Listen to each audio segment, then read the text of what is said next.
Strikerless Arsenal versus PSV Eindhoven on the Champions League round of 16. And the question that every Arsenal fan is asking themselves right now, does Arsenal stand a chance of winning this game? Does Arsenal stand a chance of even scoring? Bearing in mind we do not have a striker, bearing in mind we have not been able to score for the last two games, do we stand an opportunity to win this game, or is it going to be another game that is going to be as disappointing? On this video, this is basically the match preview of this beautiful game of football between Arsenal and PSV Eindhoven. And I'm going to be talking about the predicted lineup that Mikel Arteta should be using on this game.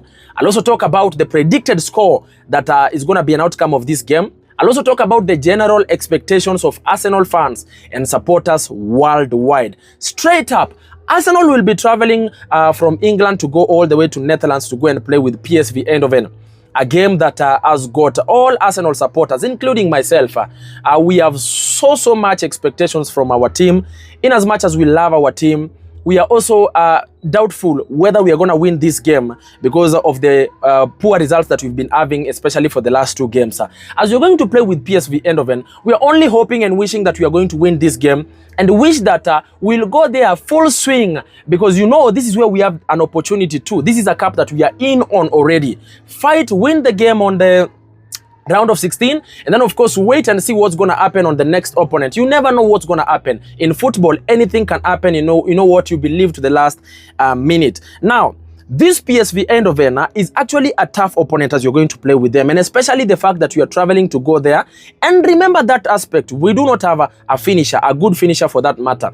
Even when we had Havertz, we still needed a finisher. And right now we do not have Havertz, we do not have Saka, we do not have Martinelli, and we are going to play with them. And it's on a Champions League, and you know how the stakes are high. Now, the last 4 matches that we played with PSV Eindhoven, I just want to take you through and see how we've been able to perform, or how we performed on those games.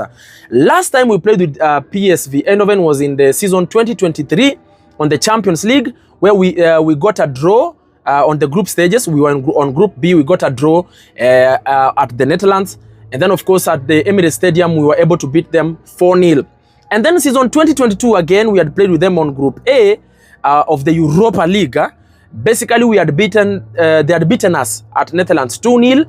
And of course, we beat them at the Emirates Stadium 1-0. So basically, it only means that this is actually a very balanced game. And looking at things the way they are, every time we've gone to their pitch, it has always been very tough, either a draw or they beat us. So on this one, is the result going to change? And of course, we get a win for the first time ever?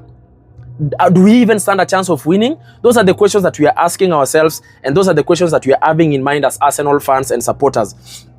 Now, as we go to play with them, I just want to take a look and see how players are. Do we have injuries? Do we have additional injuries? What is the status of players that are still injured? And I'll not look at all the other players, Tomiyasu, you know. I'll look at the players that are nearing to come back to the team. If I look at Bukayo Saka, it is saying here that he is expected to be back on the at Arsenal mid-March. But for me, I put it up to maybe April, early April. Same case to Martinelli. I still put it up to early April for him to be able to come to the squad. Or maybe rather still after the international break. You never know. So as you're going to play with them, basically, having looked and checked on the injury status that we are having, I'm just going to try and predict for you who is going to be the first 11 that Mikel Arteta is going to be using on this game. Straight up, goalkeeper, David Raya. Center backs, I'm going to go with the Gabriel Magalhaes, and of course, William Saliba. And then, of course, I'm going to go with left back, Calafiori. I'm going to go with right back, Timber, or Ben White. If Ben White is ready to play, we can also play him on this one, and maybe even take Timber on this other side. But anyway, we don't have to disrupt everything. And then, of course, on the midfielder, I'm going to go with the Thomas Partey as our CDM. And then play with Odegaard and Rice. And then up front, Trossard to begin as number 11. Merino as number 9. And of course, Nwaneri as number 7. Because we do not have any choice anyway. I would have loved to see Trossard to play as false 9. And of course, we put another number 11. But I'm still not trusting in Sterling that should we give him this game is going to be giving us 100%. I think he's low on confidence, and again, I think it's high time for him to, anyway, let me not say whatever I was going to say there. Anyway, I've looked at that then, my predicted score on this game, or the outcome of this game, is going to be very simple. Either a draw we are going to collect from this game, or a very narrow win in favor of Arsenal.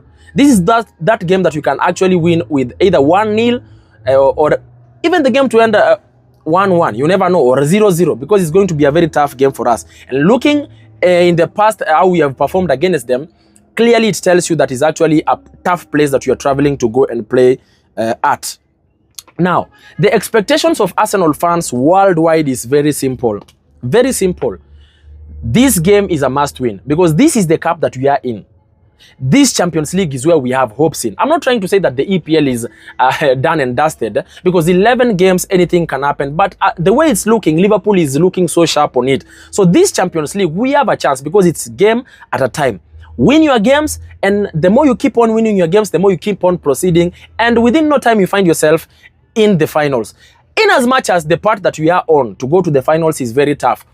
After this game, should we win, we're supposed to face either Real Madrid or Atletico Madrid, depending on how they're going to perform. And then should we even win those opponents, the next opponent is going to be either Liverpool or Aston Villa or Club Brugge or PSG. So you never know. And then, of course, after that, it's going to take us all the way to the final. So you never know what's going to happen. That's why I'm saying win your matches. Once you have won your matches, you leave the rest for luck and, of course, for the future that is coming. You never know what's going to come with it. The other expectation is really that we are hoping that these players of ours that are on injury, they're really going to recover as fast as possible and come and, of course, join the team so that they can revamp the squad. Because, we never signed. So clearly, we can only hope that these players like Saka, Martinelli, they're going to recover as quick as possible to come and, of course, get to join the team. The other expectation is that I really hope we are not going to go get another injury, because these injuries have really worked on us this season. And the other expectation is that we hope that this game, as you're going to play it, is going to be a game that we are not going to be disappointed, but a game that you're going to have a good result, and a result that is going to be giving us hope, even as you're going to play with PSV Eindhoven at the Emirates Stadium. Anyway, ladies and gentlemen, that has been my match preview on this game, Arsenal versus PSV Eindhoven. What are your thoughts about my predicted lineup? What are your thoughts about my predicted score? Talk to me on the comment section there. Let us keep the conversation going. And remember, ladies and gentlemen, you can actually subscribe, comment, like, and share to just give me that support. Salute.